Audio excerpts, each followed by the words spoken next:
Meenakshi YouTube channel చూస్తున్న వారందరికీ ధన్యవాదములు. నమస్తే.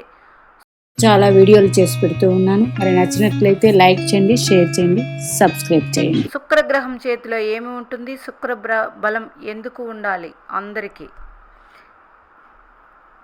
ఫస్ట్ లగ్నం అంటే ఫస్ట్ భావం, మొదటి భావం. దానికి ఆపోజిట్గా ఉండేదే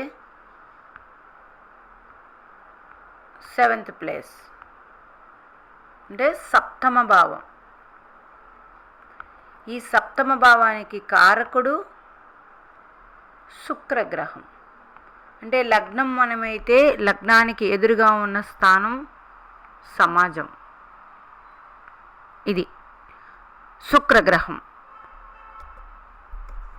జీవితంలో వివాహం అయిన తర్వాత ఒక భార్యాభర్త సుఖంగా ఉండాలన్నా, ప్రేమానురాగాలతో ఉండాలన్నా, దాంపత్య జీవితం బాగోవాలన్నా, అట్లాగే లగ్జరీ లైఫ్ ఉండాలన్నా, అట్లాగే మనల్ని అందరూ గుర్తుపెట్టుకోండి, మనల్ని అందరూ సమాజం, అందరూ అంటే ఈ భూమి మీద ఉన్న 1000 కోట్ల మంది కాదండి, మనకి తెలిసిన సమాజం అంటే మనల్ని గుర్తు పెట్టుకున్న సమాజం, వాళ్ళతో మనం మంచి స్నేహానుబంధాలు కలిగి ఉండాలన్నా మనల్ని చూసి ప్రతి ఒక్కరూ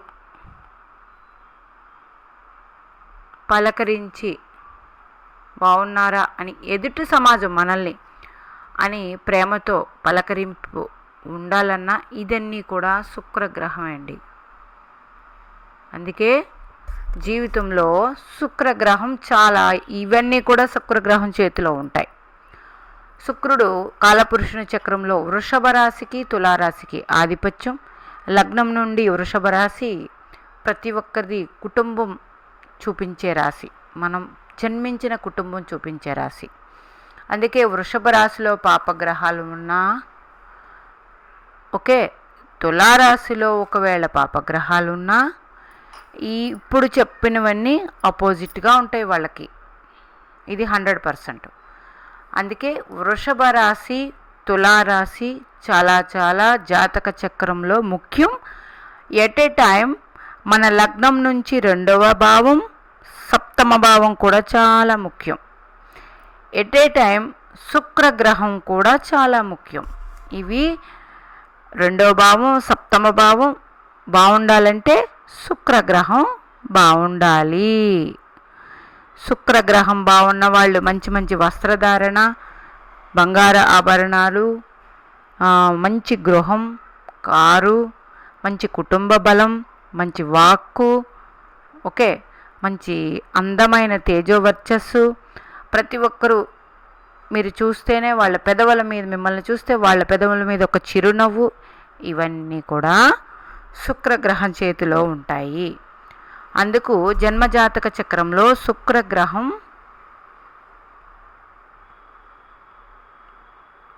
పాపగ్రహ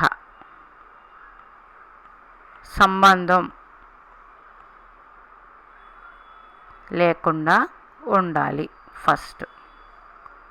ఒకవేళ నైసర్గిక పాపులు, నైసర్గిక శుభులు చెప్పుకుందాం. ఒకవేళ మాకు శని చూస్తున్నారండి శుక్రగ్రహాన్ని, ఆయన లగ్నాధిపతి అయితే వెరీ గుడ్. అలా కూడా కాదు, నిన్నటి వీడియోలో చెప్పి ఉన్నాను, శని భగవానుడు మీ లగ్నాధిపతి ఏ భావంలో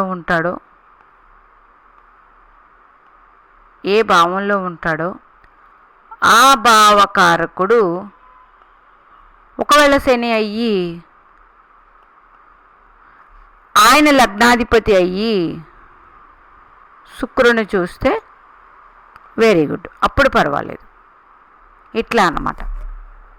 అందుచేత జాతక చక్రంలో వివాహ జీవితం, సమాజంతో సత్సంబంధాలు, అట్లాగే మంచి లగ్జరియస్ లైఫ్, అంటే రుణాలు చేసి లగ్జరియస్ లైఫ్ కాదండి, గుర్తుపెట్టుకోండి. అంటే చాలా చేస్తారు, లగ్జరీగా బతుకుతారు, అది ఎంతకాలం ఉండదు. సంపూర్ణంగా ఎవరికి వాళ్ళు మంచి సంపాదన సంపాదించి లగ్జరియస్ లైఫ్ అనుభవిస్తూ కుటుంబ సౌఖ్యం ఉండి అది కూడా అనుభవిస్తూ ఉన్న వాళ్ళకి 100% శుక్రబలం ఉంటుందండి జాతకంలో. అందుకని శుక్రబలం చాలా ఇంపార్టెంట్. అట్లాగే చూపాను కదా, వృషభ రాశి, తులారాశి మీ జాతక చక్రంలో ఎలా ఉందో చూసుకోండి. వృషభ రాశిలో పాపగ్రహాలున్నా, తులారాశిలో పాపగ్రహాలున్నా, పాపగ్రహాలు చూస్తూ ఉన్న వీరికి 100% కుటుంబ సౌఖ్యం తక్కువ.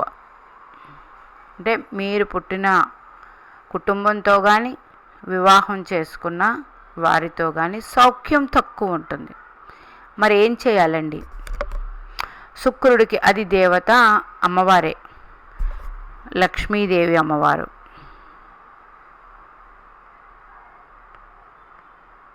అట్లాగే మీకు ఇష్టమైతే దుర్గాదేవో లలితాదేవో ఎవరో ఒక అమ్మవారు, అమ్మవారి రూపంలో మనం రోజు ఆరాధన చెయ్యాలి.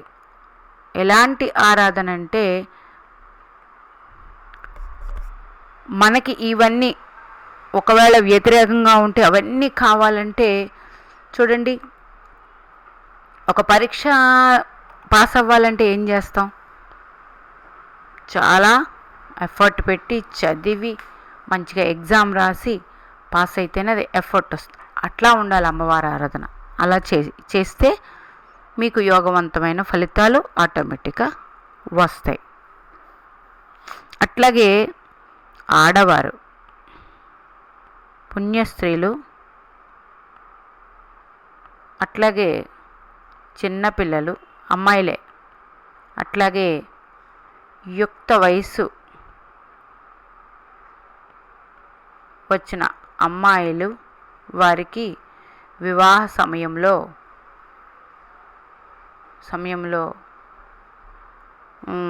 ధనం లేని వారికైతే ఏదో ఒక రూపేణ ధన సహాయం చేయడం. అట్లాగే పుణ్యస్త్రీలకి, అట్లాగే మీ ఇంట్లో ఉన్న ఆడవారికి ఇట్లాగా మీ చేత్తో ఏదో ఒక రూపంలో వారికి నచ్చినవి గిఫ్ట్స్ ఇస్తూ ఉండడం. అట్లాగే పుణ్యస్త్రీలైతే చాలామంది ప్రతి శుక్రవారం మంగళవారాల్లో తాంబూలం ఇచ్చి వాళ్ళకి సత్కరిస్తూ ఉంటారు. ఆ పని చేయడం.